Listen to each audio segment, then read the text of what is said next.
दिल्ली की कार्यवाहक मुख्यमंत्री आतिशी ने बीजेपी को लेकर चौंकाने वाला दावा किया है। उन्होंने कहा कि बीजेपी में मंत्री बनने को लेकर झगड़ा चल रहा है।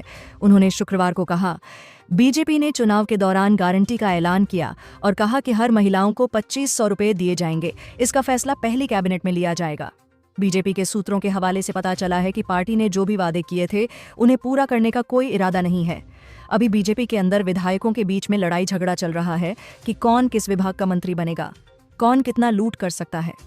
आतिशी ने कहा, उन्होंने ये प्लान बनाया है कि वो वायदे नहीं पूरे करने का ठीकरा आम आदमी पार्टी पर फोड़ेंगे।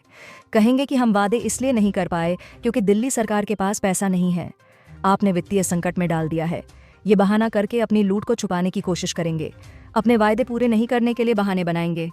आतिशी ने दिल्ली सरकार के वित्तीय हालात पर चर्चा करते हुए कहा कि पिछले 10 सालों में आम आदमी पार्टी की सरकार ने दिल्ली को मजबूती दी है।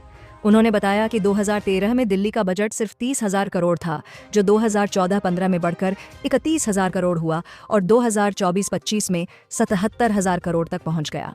उन्होंने दावा किया कि दिल्ली अब भी एक सरप्लस स्टेट, आय से अधिक खर्च वाला राज्य है, जबकि कई अन्य राज्यों पर भारी कर्ज है।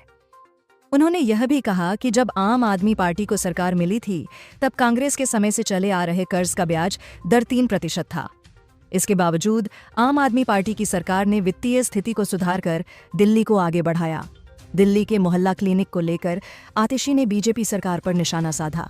उन्होंने कहा कि नाम बदलने की बजाय बीजेपी को कुछ काम करना चाहिए। उन्होंने तंज कसते हुए कहा कि सूत्रों के मुताबिक बीजेपी सरकार दिल्ली में कोई बड़ा काम नहीं करने वाली है। आतिशी ने कहा कि उन्हें जानकारी मिली है कि बीजेपी सरकार अपनी पहली कैबिनेट बैठक में महिलाओं को RS-2500 देने के वादे पर चर्चा कर सकती है और 8 मार्च तक इस पर फैसला ले सकती है। उन्होंने कहा कि जनता को बीजेपी से उम्मीद है, लेकिन अब देखना होगा कि वह अपने वादों पर खरी उतरती है या नहीं।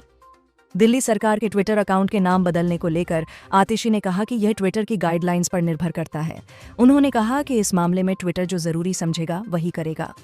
आतिशी ने कहा कि आम आदमी पार्टी की सरकार अब बीजेपी को सत्ता सौंप रही है, लेकिन यह देखना दिलचस्प होगा कि बीजेपी किस तरह से दिल्ली के वित्तीय मामलों को संभालती है।